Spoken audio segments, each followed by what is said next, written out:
welcome to tonight's episode of Keep the Bad Guys Away. Nice to see you. Hey, fun things first. I gotta show you this new jewelry line that I'm carrying in the Isus Fashion Galaxy Mall.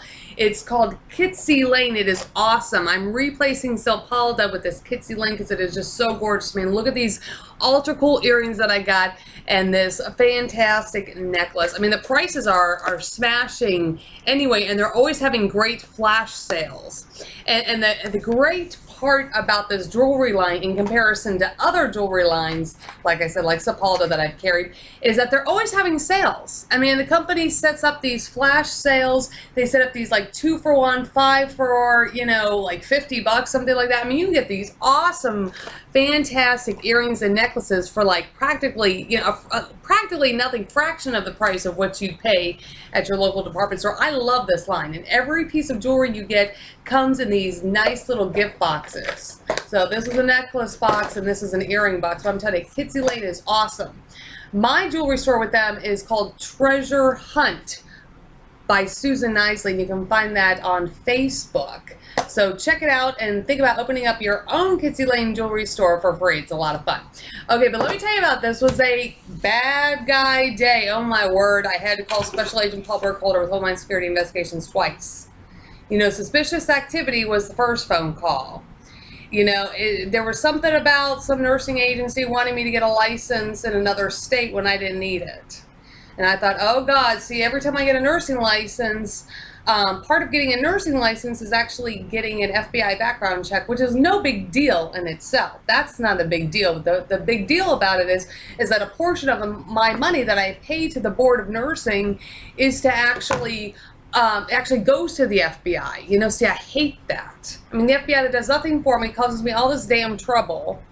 And, you know, this company, this hospital system, whatever, want me to have, you know, ask me about, you know, if I have this nursing license, and I'm like, well, no, I'm going to use a, you know, one that's has reciprocity. And they're like, oh, okay. But, you know, it's like, God, see, I hate that because I don't, why would I want to pay the FBI? And I'm thinking to myself, why is this guy asking me that? But so I had to call him on that because that's suspicious. It's like, okay, is he getting, see, this is what I think. Is he getting paid off by somebody to try to earn money for the FBI? Because remember, the FBI is all for themselves, and the only thing that the FBI likes to do is take from me. They never do anything from me, they just take.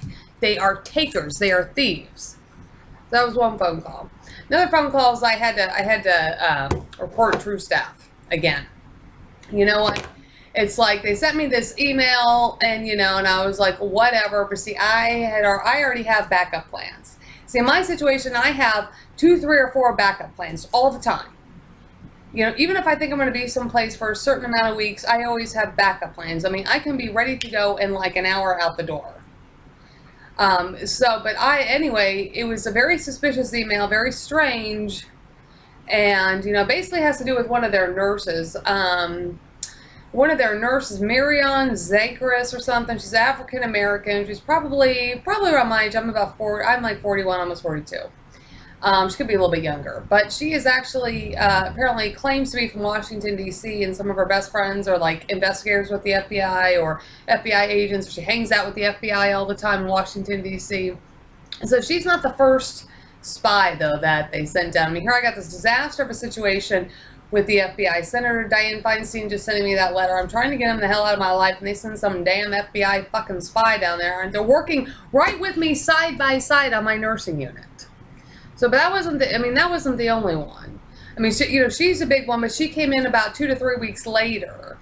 There were other ones that were hacking stuff before. There was Valerie on night shift. You know, she's another bitch one. She was following the same pattern as what was going on up in Barrow with like trying to get me to go to a certain hairdresser, and then, you know, talking about like this guy that was moving out with her and stuff like that. So I knew she was like going to try to like fix me up with a boyfriend and stuff like that. And then we got the chick from Georgia, and then, you know, they had hacked these 2 wound care nurses. I mean, I reported that right away, you know, like the first week I was there. You know, so it's probably actually a good thing that I'm, you know, going to be leaving, not working at Right Out Memorial Hospital, because the only thing that the FBI, CIA, Al-Qaeda Task Force will do, this Chris Byers, all this little cohort friends, this FBI agent, and then this Mark Morris, they'll just keep funneling in new travel nurses. So this is what they'll end up doing. They'll keep funneling in new travel nurses, and I'm screwed. But you know what? Here's what really sucks. I like that hospital. I actually like the hospital's cute. They have a great intensivist. You know, the intensivists are fantastic. You know, I love the cafeteria. The gift shop was cute. You know, I could walk right there, but, you know, I can't work in a work environment like that. Like I said, there was something wrong with this nurse that was married to this deputy sheriff. I don't know if she got scared. See, because I saw one of the deputy sheriffs when I was down at CVS. I saw him big badass one with the, you know, standing next to his, like, big badass tank thing. And heck, he was nice to me when I said hi to him. He didn't do anything to me. You know, he was nicer to me, and he had the ability to, like, totally take me out than this chick that's apparently dating a deputy sheriff there at the hospital. She was just like the Wicked Witch of the West. And then, so, I mean, I don't know what the hell that's all about, but that's what I said. This Mark Moore, he is hella dangerous. Hella dangerous. I have told the U.S. Marshal Service that he is more dangerous than the people that they have on their 15 most wanted list. But here's the thing. He could present himself, he wouldn't have to present himself as being Mark Moore. He could present himself as anybody. Or he could get one of his little CIA buddies to do something too. Keep in mind, if you watch one of my old videos called 4 Choices that's on the Susan C. Knisely channel, I talk about how Mark Moore had manipulated my employer, Global Staffing. Well, you know, he's probably done it to all of them. Apparently he used to run a nursing agency down in Tucson, Arizona, whether that's true or not. But he seems to, like, at least know the industry from when I met him. So it could be true. But, so anyway, you know, like I said, this Mark Moore, he's hella dangerous. He is responsible for a labor human trafficking my situation. He's connected into the major assault and disappearance of my son, the disappearance of my Honda Prelude, the disappearance of a lot of my property, including photos of my son, including photos of me, photos of my family. So, you know, I can't fool around. When people start fucking with stuff at work and coming up with a bunch of illegal shit, I cannot take any damn chances. Now, if somebody has misrepresented something to them, well, that is their own fucking problem. They don't have to participate in such garbage. But anyway, so I'll be very you know, unfortunately, like I said, cute hospital, cute little town, but I gotta move on. Went to do my laundry this afternoon. Some jackass kept bothering me when I was outside and kept bothering me when I was leaving. But let me tell you, I pulled out my damsel in defense stun gun. He got the hell away from me. I'm telling you, dude, because any of these guys physically come after me, they're getting it.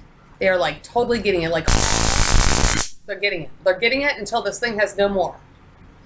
And if they turn out to be like some kind of undercover guy, some kind of undercover spy, some kind of undercover this, that, or the other, and if like they go into cardiac arrest, I don't really give a shit. You know, that's what I said. That's just at the point that I'm at.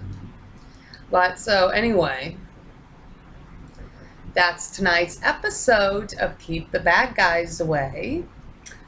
And be safe. Check out the jewelry. Remember, that's the fun stuff. Get yourself a stun gun, and the most important thing when it comes to organized crime is look for patterns and look out, you know, for anybody you think might be screwing you. It's best to leave and get away than to stay in the situation, because they're only gonna fuck you more. So anyway, I'll see you next time. Have a good one.